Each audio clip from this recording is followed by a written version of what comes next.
ભૂલથી બોલો. નહીં, અમે ઘણા દિવસથી ખાધું નથી. કેટલા દિવસ થઈ ગયા?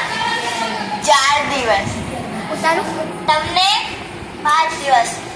ઓ માં, હવે તમારે તમારા માટે ખાવાનું લઈ આવવું જ પડશે. હાલો, હું ને પેલા ખાવાનું લઈ આવું, પછી તમે ખાઈ લેજો. ભલે લઈ આવી તમારા માટે ખાઈ લો. ઝઘડો નહીં, હું બીજું હજી એક બિસ્કિટ લઈ આવું. હાલો, લ્યો, આ પણ ખાઈ લ્યો. તમે ખાઈ લીધું? મજા આવી? હા, બહુ મજા આવી. હાલો, હવે હું બીજે જંગલમાં ફરવા જાઉં. આપણે હંમેશા સંપીને રહેવું જોઈએ. બસ પૂરું. આપણે કોઈ દોસ્તી નહીં